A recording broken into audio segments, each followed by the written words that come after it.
नमस्कार दोस्तों, आज हम मराठी के चैप्टर क्रमांक 3 शॉल को हिंदी में अच्छे से समझेंगे। शॉल एक प्रकार का कपड़ा होता है जिसे कंधों पर ढीले ढंग से पहना जाता है। यह सम्मान के रूप में मेहमानों को प्रशंसा के प्रतीक के रूप में भी उपहार में दिया जाता है। लेखक ने इस पाठ में विस्तार से बताया है कि उन्होंने विभिन्न अवसरों पर सम्मान के उपहार के रूप में प्राप्त शॉल का बेहतर उपयोग कैसे किया और इससे जुड़े अपने अनुभव भी साझा किए हैं जो उनके दिमाग में हमेशा के लिए अंकित हो गए हैं।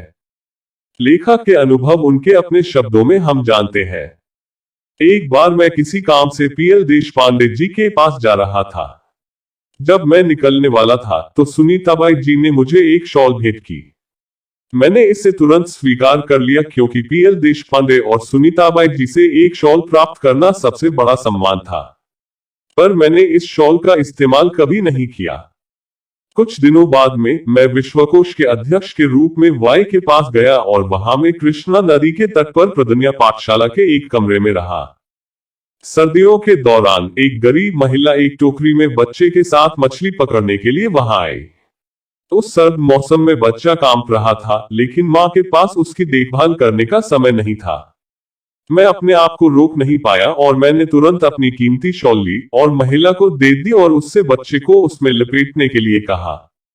उस याद की गर्माहट कीमती पील शॉल से भी ज्यादा कीमती है। प्रख्यात कवि नारायण सुर्वे, जो मराठी साहित्य सम्मेलन के अध्यक्ष भी थे, कई साहित्यिक सम्मेलनों और समारोहों में भाग लेते थे। स्वाभाविक रूप से उनके पास सम्मान के प्रतीक के रूप में उपहार में दी गई शॉल का एक विशाल जमावड़ा था। उन्होंने शाल शब्द को शाओलिन के रूप में व्यक्त किया, जिसका अर्थ है कि कई शॉल का उपहार प्राप्त करने पर उन्होंने विनम्र होने का गुण प्राप्त किया है। उनके शब्दों में विडंबनापूर्ण व्यक्तित्व को कोई भी आसानी से देख सकता है। शाल और शालीनता के बीच क्या संबंध है? असल में श्री स्टोव ने बिना शॉल के भी अपने आचरण के माध्यम से वास्तविक विनम्रता का परिचय दिया। कुछ वर्षों के बाद जब मुझे सर्वसम्मति से मराठा साहित्य सम्मेलन का अध्यक्ष चुना गया, तो मुझे भी इतने शॉलों से नहलाया गया और उन्हें अपने छोटे से घर में रखना मुश्किल हो गया। मैंने उन्हें एक करीबी दोस्त के पास भेज दिया और उनसे अपनी इच्छा के अनुसार उनका उपयोग करने के लिए कहा, लेकिन उन्होंने उन्हें प्यार से संभाल कर रख दिया। आखिरकार मैंने एक एक करके उन्हें गरीब मजदूरों को दे दिया। एक दिन ओंकारेश्वर मंदिर के पास पुल पर जाने के दौरान मैंने देखा कि एक दुर्बल बूढ़ा भिखारी एक चीर पर बैठा हुआ है, अपने आप को फटे हुए कपड़े में ढंक रहा है और भीषण ठंड के कारण कांप रहा है। अगले ही दिन मैंने उसे 2 शॉल दिया। उसने उन्हें कृतज्ञता के साथ अपने कांपते हाथों में लिया।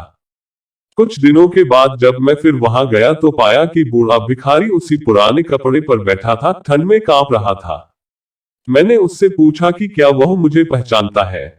उसने नहीं किया, लेकिन बाद में उसने मुझे बधाई दी और कृतज्ञ स्वर में कहा, आप वास्तव में एक दयालु व्यक्ति हैं, जिन्होंने मुझे 2 शॉल भेंट की। लेकिन एक भिखारी उन्हें कैसे पहन सकता है? एक भूखे आदमी को बाहरी आराम की नहीं, सिर्फ भूख को मिटाना अधिक महत्वपूर्ण है, इसलिए मैंने वह शॉल बेच दिया। फिर उन पैसों से 2-3 दिनों तक खाना खाया। मैं आपका बहुत आभारी हूं। ऐसी है जीवन की व्यथा। एक भूखे पेट बनाम एक शॉल की कृपा और गर्मी और भोजन की गर्मी। भूखे को भोजन कराएं, प्यासे को पानी पिलाएं और यदि यह संभव न हो तो निराश्रितों को कीमती शॉल जरूर दें। आशा करता हूं कि ये शॉल चैप्टर अच्छे समझा होगा। यदि आपको कोई डाउट है तो कमेंट में लिख के जरूर बताएं। और आपको अच्छा लगा है तो अपने दोस्तों के ये वीडियो भेजकर उनकी भी सहायता करें। धन्यवाद।